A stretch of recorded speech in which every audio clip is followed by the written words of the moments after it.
my name is Grant Langston, former 125 world champion, and my goal is to win the 125 outdoor national title this year. Hi, I'm Chad Reed. I won the 125 East Coast Championship, and I want to win the outdoor championship to go along with that. I'm Travis Preston, 125 West Side champ, and I'm going to win the 125 outdoor championship. My name is James Stewart. I got second place in the West Coast Championship, and I want this title bad.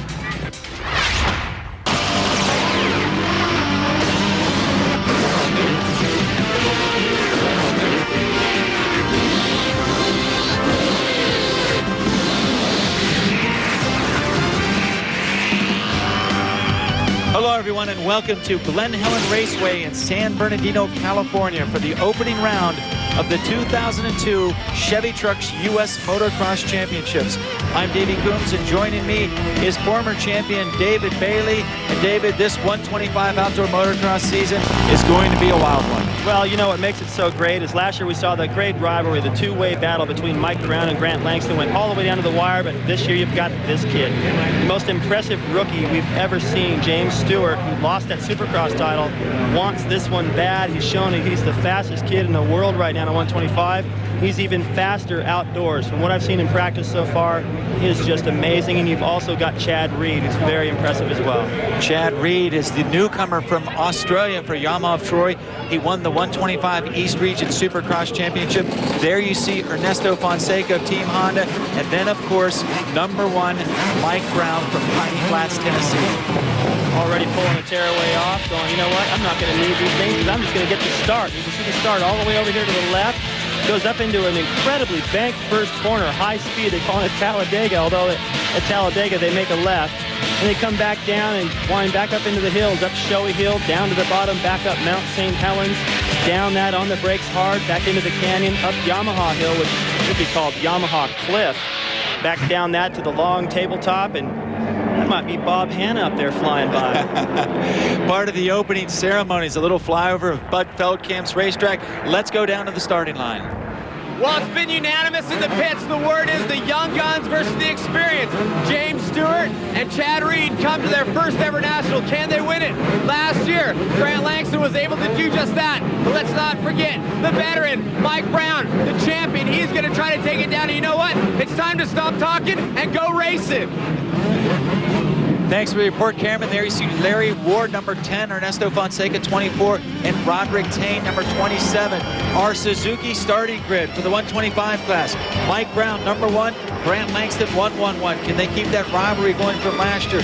Further back, Bobby Bonds back from his injury, #43. 68, Matt Walker, big surprise in Supercross. You also have Chris Gosler on the #90 Factory Connection Honda. Arena Cross champion Josh Nemeth, #100 Buddy Antunez. Rounding out the field, the Frenchman Eric Sorby. The card is sideways, and we are ready to begin here at Glen Helen Raceway. Up the long start stretch they come. It looks like it's going to be the KTM on the inside of Langston. And no, actually, that's #39, David Pingree on the Renthal KTM. Pingree riding as a privateer this weekend. 3 KTMs and Larry Ward, a great start. Stewart over there on the outside, already whipping it off the plateau, but Langston, what a great start to his season. He's picking up right where he left off here at Glen Helen last year, winning both motos convincingly in his first ever national, that after winning the 125 World Championship in Europe. And back in the first turn, Mike Brown is down, so is Brandon Jessman and the Yamaha of Troy of Tane as they go halfway through the first lap. Brown got up, and it looks like his bike's okay. It's not too tweaked, but Roderick Tane, Davey, is still laying there, and that doesn't look good for him. It's his first race back, and looks like he's out. Larry Ward battling with Stewart up the hill. He loses that position, but still a good start for Larry Ward, his first race back as well. There goes Jessman. He is at the very back of the pack, and Mike Brown should be coming along here shortly. They are not just dead last, David Bailey. They're half a lap behind. And Ernesto Fonseca, who had a great start right behind these guys, went down the second corner. He's coming from last as well. So a lot of the favorites here having to come from behind. And in this long series, you're going to see that. These guys are all going to have some kind of bad luck somewhere, but it's all good luck right now for Langston and Stewart. Can't wait to see these guys go at it. Well, we certainly expected a Kawasaki up front, but we also thought it might be Mike Brown. 2 Kawasaki's up there. There you see Stewart getting a little wild on the outside as they complete the first lap. It will be Langston followed by Stewart. The number 18 KTM of Brock Sellards. Then we have the Privateer Pingree, whose sole sponsor this week is Sean Norfolk of Renthal. These guys have got an incredible lead on third already. They've just checked out from the pack. All the way back down that straightaway, you still don't see third, and Stewart is gaining fast on Langston. This kid is so aggressive. Watch the way he just comes into these corners, just gobbles these guys up. It's not so much his corner speed, it's his corner entrance speed. It's just really been impressive so far this weekend. David, we saw James Stewart in the Supercross Series throw away just about as many wins as he got. Is he doing the right thing by putting the pressure on Langston right now? Well, I think he's doing the right thing by at least keeping him in sight, keeping some pressure on him. Because Langston's the kind of guy that can just check out. You've got to keep the pressure on him. There's our leaderboard: Langston, Stewart, Sellards, and Chad Reed. There's never been any doubt as to which bikes dominate the sport of Supercross. Honda's CR125R and CR250R. Ricky Carmichael, 250 Supercross champion. Travis Preston, 125 West Supercross champion. For Honda, that's 21 AMA Supercross titles. Champions ride red.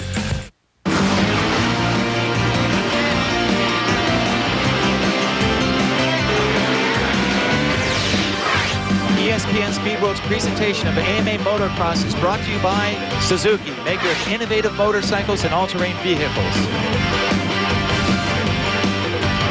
And by Honda, the company that defines performance in motorcycles, ATVs, and scooters. Honda, performance first. Back to the Glen Helen GiantRV.com Nationals, and you see Grant Langston getting to the bottom of Mount St. Helen, and he is being followed by 16-year-old James Stewart, who is making his outdoor national debut. David, for a guy who's never even been in a national, what do you think of Stewart so far? It's unbelievable, because you know what happens? Looks like he almost has it right there. He's so aggressive. Everywhere he charges, and if he is right behind Langston somewhere off the jump, Langston goes off the jump regular. Stewart just pitches it flat, pulls the tear off. He's so flashy and exciting to watch. It's probably not necessary, all of that, but the crowd loves him. Right now, Langston's got to be wondering what's going on. Grant, of course, coming off of a sore knee that cost him the last couple Supercrosses of the season. He has been on the sidelines, and in fact, a lot of people thought he wouldn't ride. And here you see Stewart taking an outside line through Budds Creek. Langston looks over, and he made a mistake. Langston saw that coming. He looked over even, and Stewart already had it figured out. Look at the gap he opened up already. See, watch. Langston looks over, going, okay, let me just jam on the, oh, too late. Gets in that little water puddle right there, and Stewart already had it figured out. That's what is so impressive about Stewart. He's so young, but he's so clever. He seems to know his competitors as well as they know themselves, if not better, and he can figure out all the moves, so he's never caught off guard. The only guy that can beat him is himself. We saw a lot of that looking back from Grant Langston last year when he was doing the dicing with Travis Pastrana and Mike Brown on the way to that very exciting championship, which Brown ultimately won in the last moto when Langston's wheel broke. With Stewart, he doesn't seem like the kind of person you can really mess with. He's got that striking speed. And you saw it right there off of that plateau, Davey. He just, as soon as he landed off that jump, he didn't take time to sort himself out. He landed on the power and never let off all the way through that berm. Perfect balance, and so far he's looked smooth. The other riders on the track have been dancing around and getting some bumps and getting a little sideways. Chad Reed didn't get that great of a start, but he's starting to work his way out. His pace, not quite as fast as Stewart out front, but not far off, considering he's in traffic. Takes an inside line around Brock Sellards, going through the mechanics area, and now Reed is in third, but look at the distance. You don't even see our leaders in the same picture. They're already coming up Showy Hill. And Stewart, little by little, is starting to check out from this back. He's turned a 3-minute flat. Almost as fast as the 250s we're doing earlier in the day in the practice session. We should mention that Brock Sellards has also been having some health problems. In his case, it's a sort of form of mononucleosis, and he wasn't even sure if he was going to ride. In fact, he was too sick to ride a couple of the last Supercrosses as well. So a lot of riders coming off the injured list here at Glen Helen for the first of 12 outdoor nationals. Danny Smith going by right there, number 37. A good start for him. And you know, all these health problems are really going to come to the surface today even more because it's so hot. The lap times are long here, making it longer motos, and this track is really starting to get rough, David. See Pingree hit a little kicker there. That's Scott Sheik on the outside, and Travis Preston comes in, and well, he didn't park him, but he pushed him out a little bit, David. Well, part of that was probably by accident, because he hit that same kicker Pingree did that really kicked him sideways, and when you're like that, you can't be on the brakes. But either way, it worked out for the pass. Preston's looking good so far. He won his heat race on Saturday, just no problem. Smoked everybody, and it just looked like an easy ride for him. So it's not just the Supercross where he's having some good fortune. Outdoors he's looking sharp as well. Travis probably has a lot of confidence after winning that 125 West Region title in a season when a lot of people thought that James Stewart would just run the show in the West. Stewart won 3 races, but in the end, it was not enough for the championship.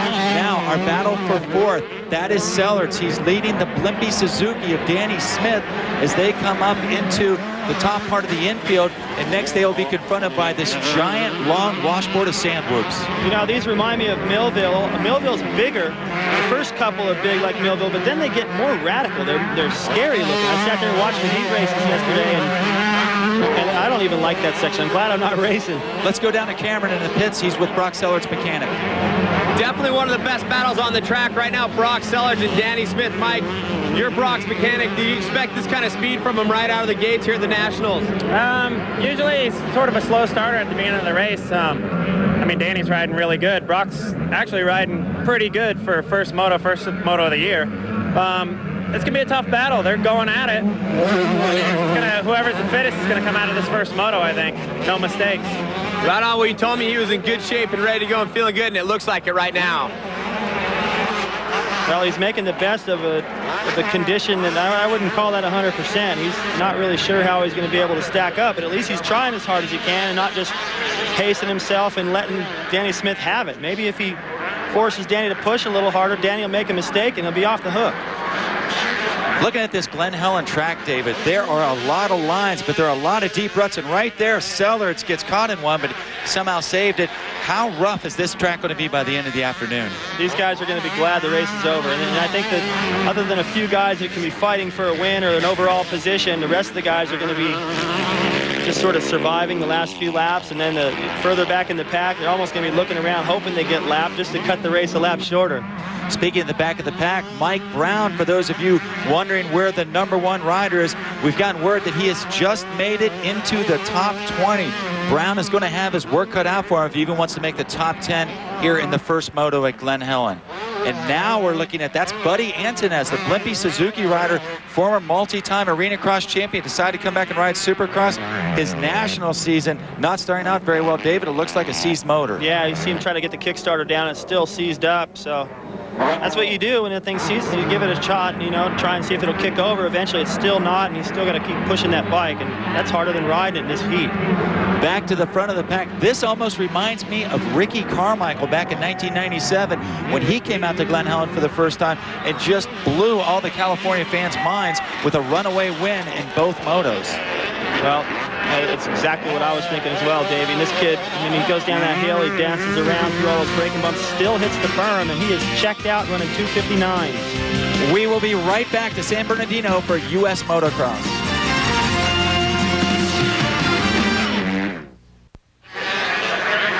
Welcome back to Glen Helen Raceway in San Bernardino, California. You are watching the battle for second.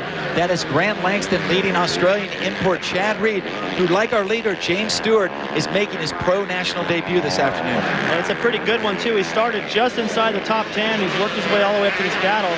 His lap times are the same of Reed or Stewart out front, but Stewart's pretty much in cruise control. You see Stewart actually going the other way through the mechanics.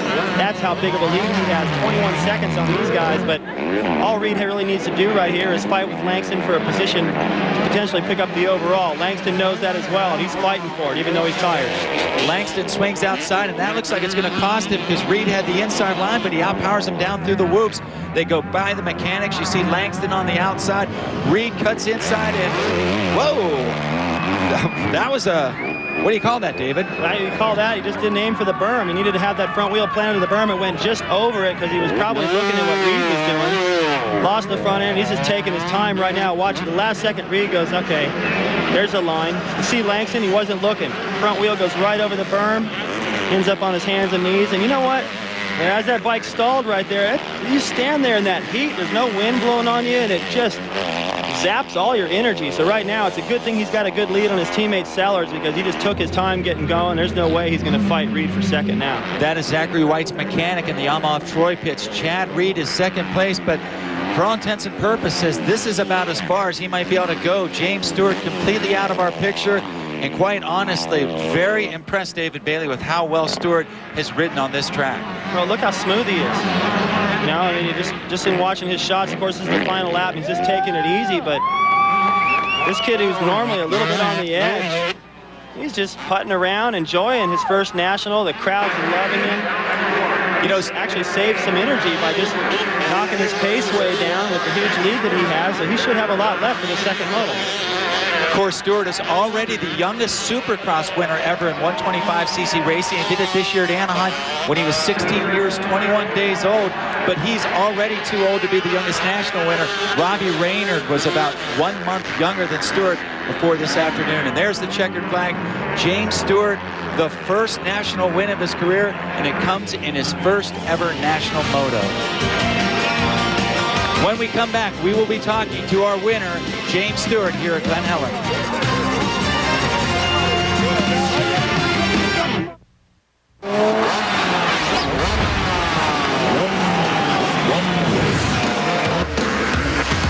If you ask most motocross fans, they would tell you Jeff Stanton was never blessed with natural talent.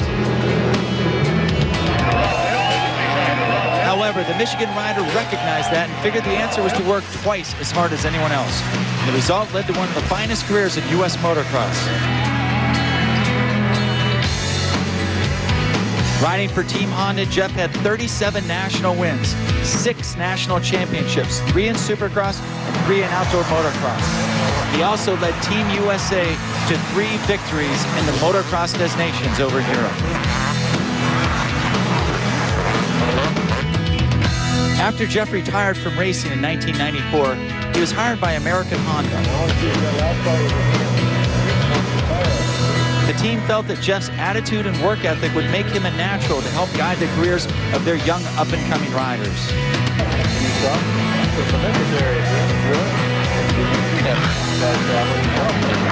Stan has remained a part of Team Honda ever since. And along the way, he married his childhood sweetheart, Sarah. Now the Stans, with their 2 kids, live in Sherwood, Michigan.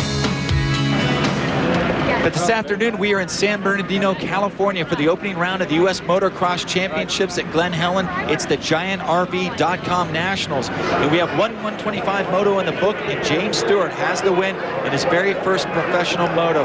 Chad Reed second, Grant Langston third, Ernesto Fonseca recovering from an early fall to place 7th, and Mike Brown, who went down on the start, started way behind the pack.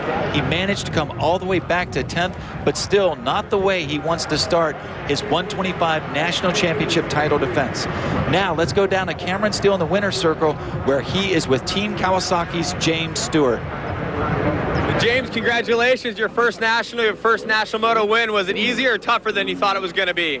Definitely, it's never easy. I mean, 30 minutes plus 2 laps is a long moto, and I just had to keep it going. You know, I got to stay up and don't make a lot of mistakes, and Chad was coming pretty good at the end, and I wasn't really riding hard, so I can pick it up in the second moto. Talk about any adjustments you might make before the second moto. Are you going to go back to it just like you did this time? Yeah, I mean, definitely. My Chevy Trucks Kawasaki is working good, and I'm going to keep it the same. I mean, I'm going to just go back and rest up, get some water, and come back strong for the next moto. Ron, congratulations. We'll see you in the second moto. James Stewart doesn't even sound like he's very out of breath, David. No, he did cruise about the last half of the moto. This was really what the battle was right here between Langston and Reed. These guys are the ones that really had to fight. Reed is tired, Fonseca's tired, and so is Mike Brown. Those guys just used every bit of energy they had. And there's that little spill by Langston. He went down, but he held on to third, and right now he's with Cameron Steele. Grant, not a bad way to start. I know injured coming into the season isn't the way you want to be, but you come away with third place in the first moto. How's your body taking it? You know, the first 4 laps were all right, but then after that I struggled. You know, I just came here hoping for a top 5, and, you know, to go third the first one, I'm pretty happy with that. You know, I think a lot of people expected me to come back and win like I did last year, and I believe if I was healthy I could, because I could run the pace for a couple of laps, but just got arm pump and just couldn't ride my own race. But, you know, if I can walk away on the podium, I'll be a very happy man. Right, a lot of times the fans don't know what's really going on with the riders. Tell us about what injuries you do have and what's hurting right now. Basically, about 4 weeks ago, I broke my heel and I compressed my knee, and I had to have a knee operation because I split the cartilage down the center. So I haven't been able to run, cycle, do any sort of training. I've only been on the bike full time. So, you know, my riding fitness is just way down right now. Very impressive ride for an injured Grant Langston here in the first moto to third. Looking ahead at some upcoming rounds of the AMA Chevy Trucks U.S. National Motocross Championships. You see them there on your screen. For more information, check out usmotocross.com. Now, back to Cameron. Well, the talk for months has been the battle between you and James Stewart here in the Nationals. You come through with the second place in the first moto. How are you feeling?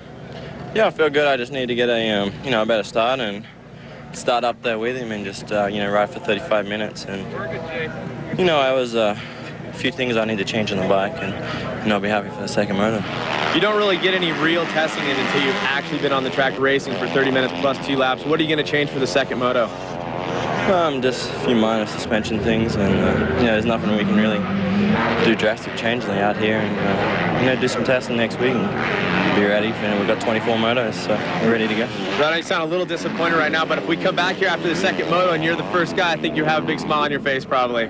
Sure, we all love winning, and, you know, I love nothing but to win, so, you know, I'll come out here and try my best to win. All right, good luck. Also taking place here at Glen Helen Raceway was the first round of the WML National Motocross Championships. WML, of course, stands for the Women's Motocross League. Tanya Sochwell is trying to defend her #1 plate, but she found a new competitor in number 250, Jessica Patterson.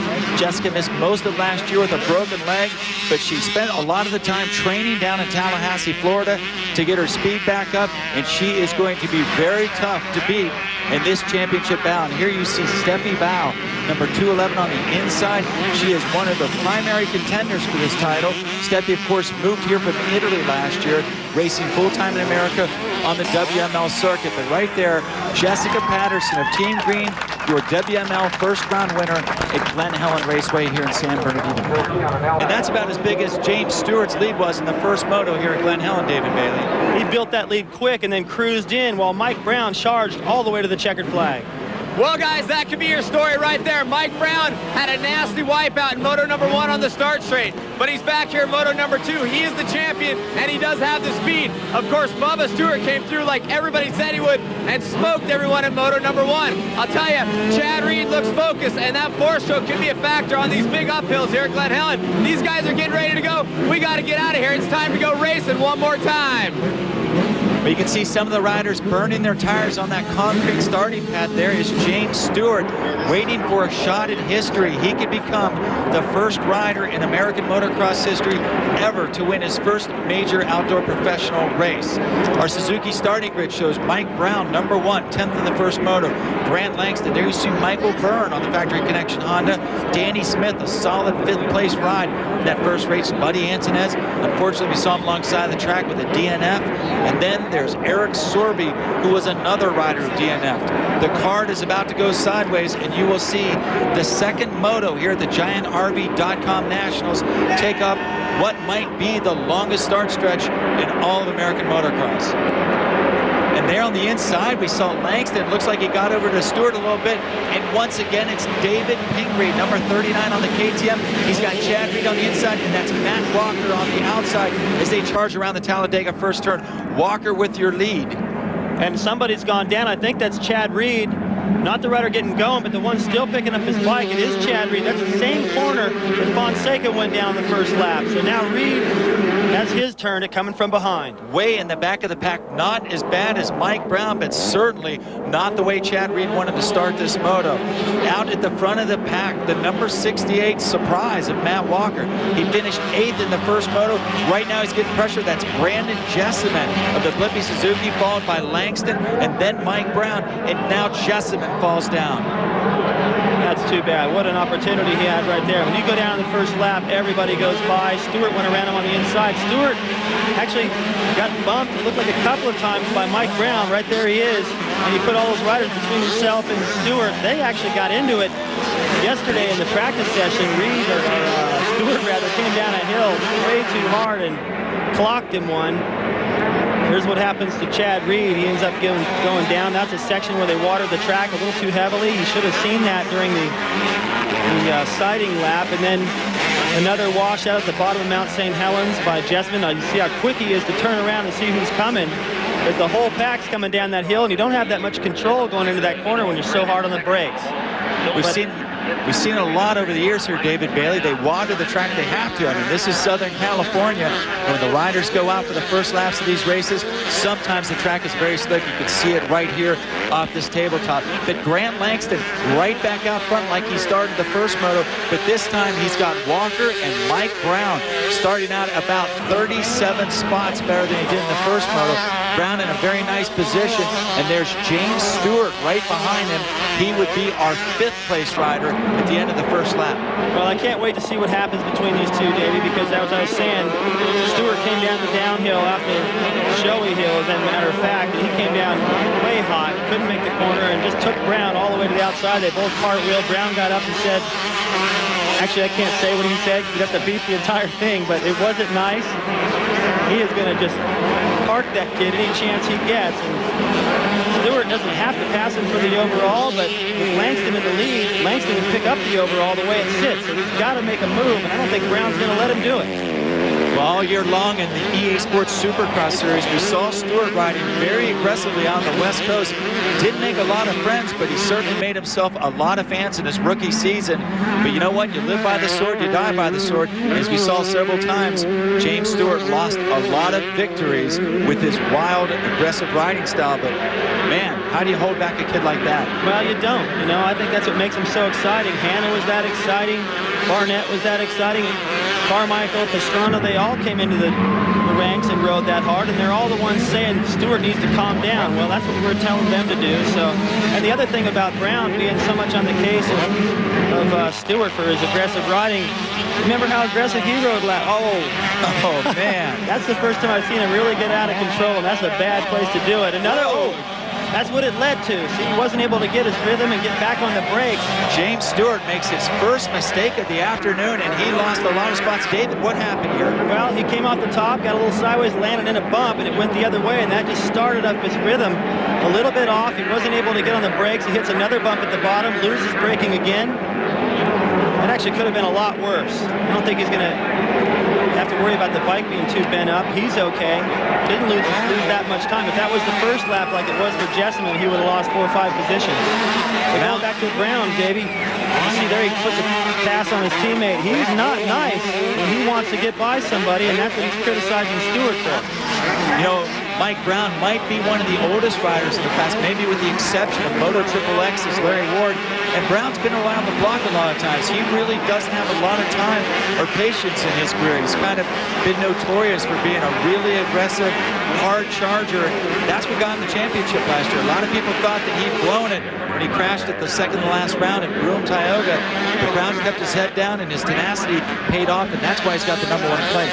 He is so tough, and it's like you said, he doesn't have a lot of time. The clock is ticking on his chances to keep winning championships and races, but he's a fighter, and he was not patient trying to work his way back up through the pack in that first moto. I mean, he came up and put a really aggressive pass on Chris Gosler, and it got him into 10th. We will be right back to Glen Helen.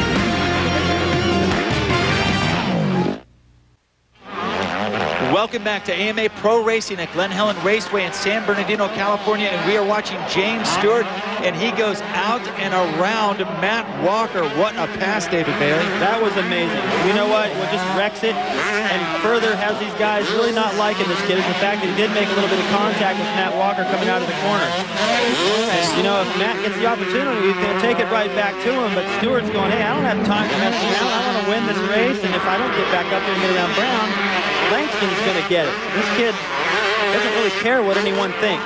And no disrespect for Matt Walker, but you can't hit someone back if you can't catch him. True.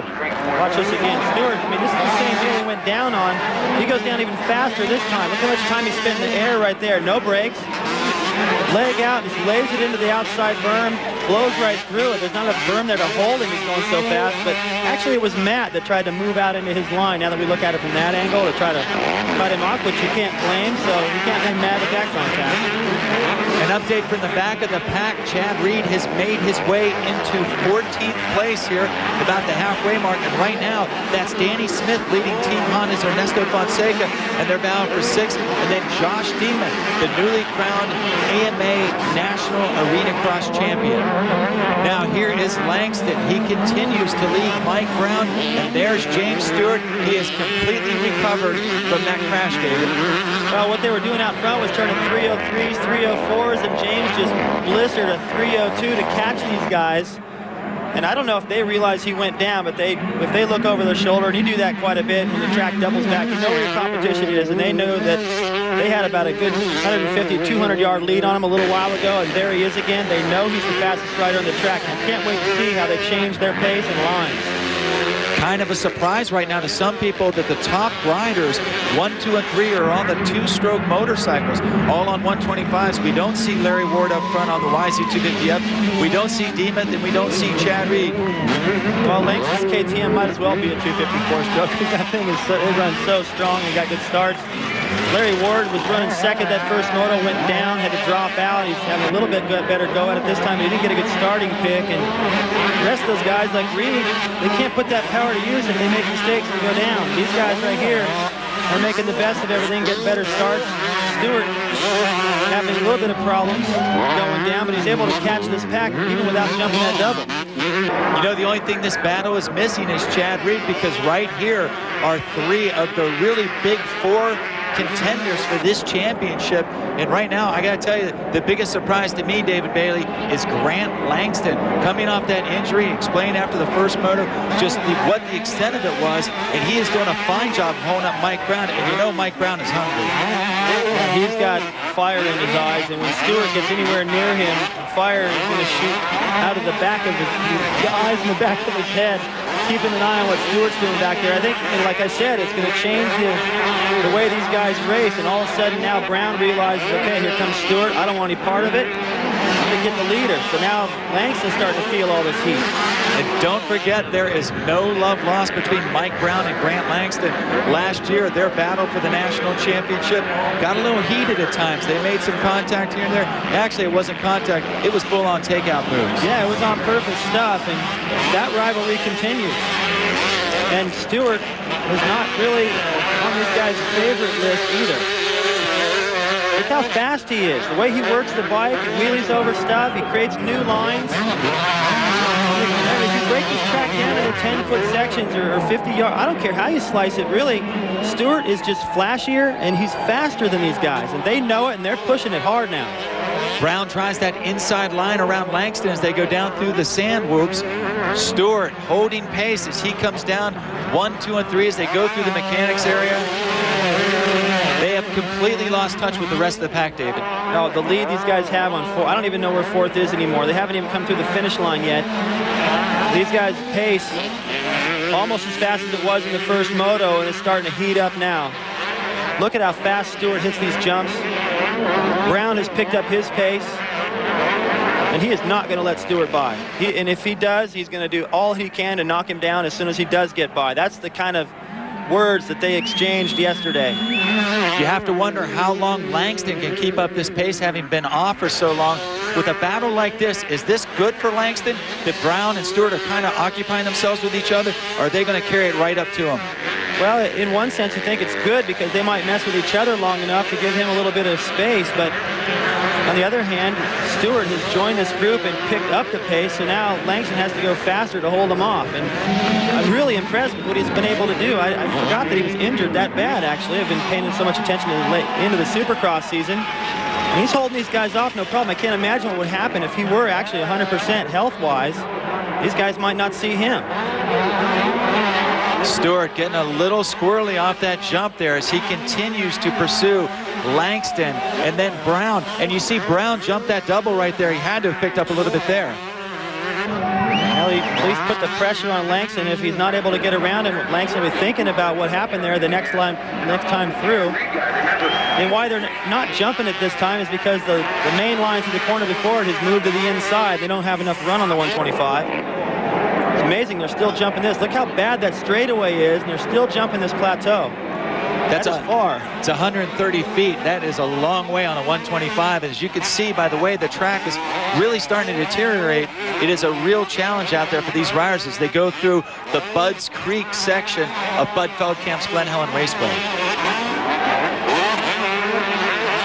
Langston continuing to hold the pace out front is number 1 Mike Brown and number 259 James Stewart. Apply the pressure. The lap starting to wind down here in the first national of the 2002 Summer Tour. Langston still having a good lead. Oh, that was a little... And he goes down. Grant Langston came down on that inside line. It looks like he may have even hit the fence, David. I wasn't sure what happened there. It looked like he started to make a mistake and then saved it, but it actually straightened him up and he went out into the outside. I don't know if he's going to be able to catch that group again because they were all over him, and he's going to have to ride as hard as he can just to keep the same distance. But now that battle that I highlighted is in full swing. Stewart versus Brown. The 30-year-old, the bully of the 125 class against the new 16-year-old sensation. And Brown's getting a signal to take a look at Bones. That's a nickname for one of their... Jim Baker. Yeah, Jim Baker standing up on the uphill. And I think he has information. These guys have headsets. They don't have communication to the riders, but they have communication amongst each other to point things out on the track. And I think what's happening is since Mike Brown is a little bit thicker, a little stockier and heavier than Stewart, he's losing time up that hill, and they want to make sure that he covers it. Anywhere else on the track, Brown will not let him around. He's going to push him through the fence if he has to, but up the hill, I think the Pro Circuit guys are worried that Stewart might have a run at him. Here they come up the showy hill. It remains Brown in the lead, Stewart in second, and they are winding down here in the second moto. As it stands right now, James Stewart would be the overall winner. Brown would have a 10-1 score, and you got to wonder if Stewart is going to attack at this point. Well, he doesn't have to for the overall. He's already got the overall in his hands, but now that they head up the hill, he doesn't have really a run at Brown, so I don't think it'll matter. But there's Jim Baker right there, nicknamed Bones, letting Brown know, hey, pay attention to what you're doing up this hill, because that's one spot where Stewart can maybe make a pass for the lead right there unchallenged. So as the race winds down, Mike Brown remains your leader. James Stewart is a close second. Grant Langston is third, followed by Matt Walker. We will be right back.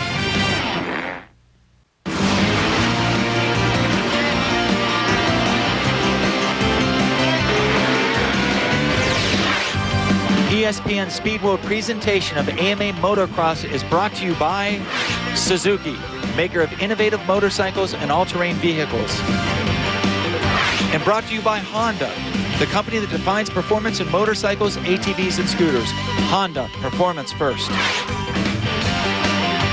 Well, this second moto of the GiantRV.com National at San Bernardino's Glen Helen Raceway is coming down to the wire, and that is James Stewart Sr. He is watching his son pursue Mike Brown, the defending 125 national champion, and this one is going down to the wire, David. Whoa, Stewart gets a little squirrely, hits a break. What a save. Anybody else might have been in that fence. This kid's reflex, he's like a squirrel, man. Watch this. He hits a braking bump. Right there. Kicks him back straight. He was really lucky. He goes between the hay bale and the fence. Those fans get a close-up look at this new kid. I don't know if it's the Fox gear or the Kawasaki or what, but it just reminds me of Ricky Carmichael. And here's the mistake by Grant Langston earlier. He went in the inside, he punched a braking bump, and off the track he went. Langston making one mistake in each moto, but he continues to hold third. However, back a little further, Ernesto Fonseca is fighting for 6th place with Chad Reed, our runner-up in the first moto, but the rider who went down in the second turn at the start of this moto. And that's the corner right there where Chad made his mistake. Also, Fonseca, he went down right there in the first moto. So you're looking at Ernie, probably not going to be very happy with this race, considering the fact that he came from last to 7th in the first moto, and Chad Reed goes right around him and puts him back to 7th in this moto, and he has no excuse. He had a good start. So Reed, the one really on the move here, and Fonseca needing to pick up the pace a little bit. So Reed makes another pass in his comeback, but down in the pit area, Cameron Steele is gathered up with Brock Sellards, who was out of the race early. Well, this definitely isn't a sight we like to see. Brock, a 4th place in the first moto. You're out here on the side of the course. What's going on?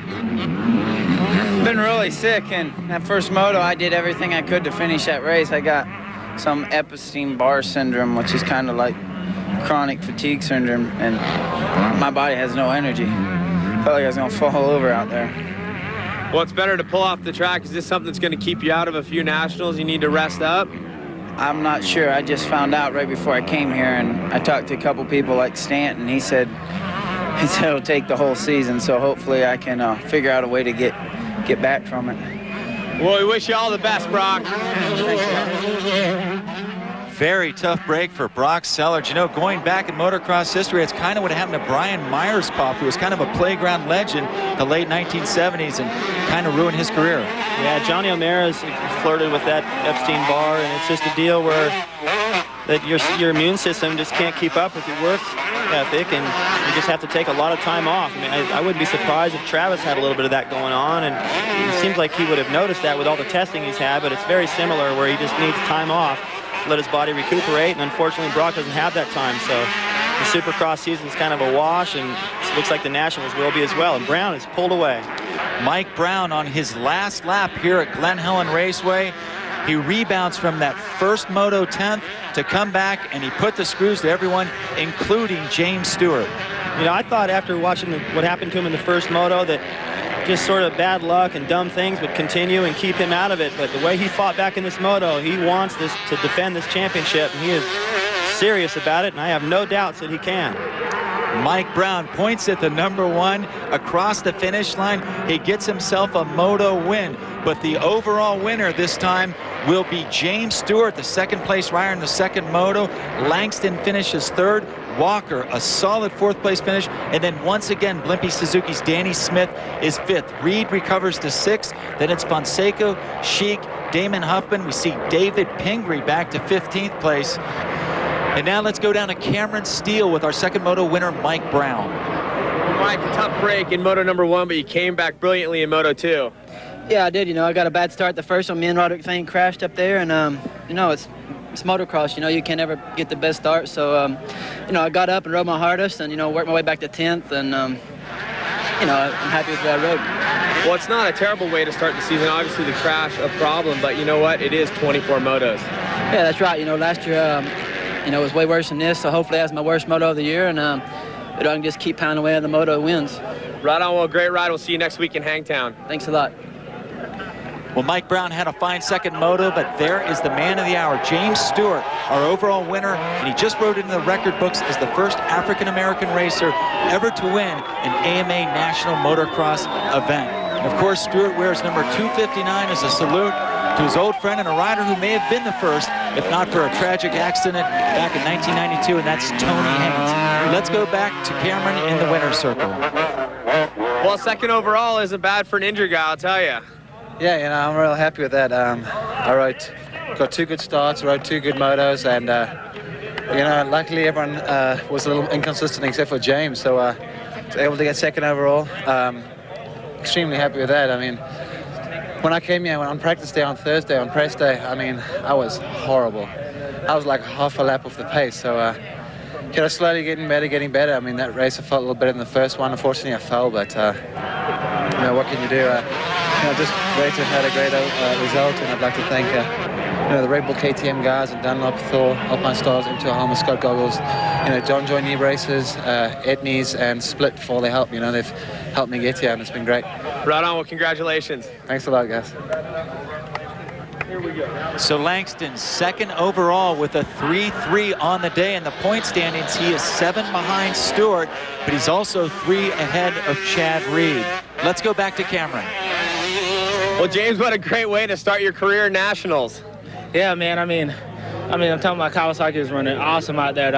I went down early in the race, and I saw Brown and Grant going at it. I was going to let Brown get around Grant and then they could work on it. But Brown rode an awesome race, and he was tough. But if I tried, we could have battled out the whole way. Well, a lot of people say you're young and you might make the young person's mistakes, but out there you didn't come out charging really, really hard after you fell. I mean, you did, but you didn't risk yourself. You knew that the win overall was yours and you just held second. Yeah, definitely. I mean, it's 24 motos and 12 races, and I can't win it all in the first, so just trying to go out there and ride safe, and hopefully Grant will come out, and hopefully I can get the win. Right on. Well, congratulations on your first big win. Thanks. I'd like to thank Kawasaki, Chevy Trucks Kawasaki, my mom and dad, Padge, my mechanic Jeremy Albrecht. He's doing an awesome job. Fox, Oakley, and everybody thanks, and my grandma thanks. So a historic afternoon for James Stewart and the Kawasaki Chevy Trucks team. He wins his first ever AMA Pro National and takes the early lead in the 2002 AMA Chevy Trucks U.S. National Motocross Championship. An inconsistent day for defending champion Mike Brown, but he is right there after that second moto win. For David Bailey and Cameron Steele, I'm Davey Coombs, thanking you for joining us. This has been a presentation of ESPN, the worldwide leader in sports. For more, log on to ESPN.com.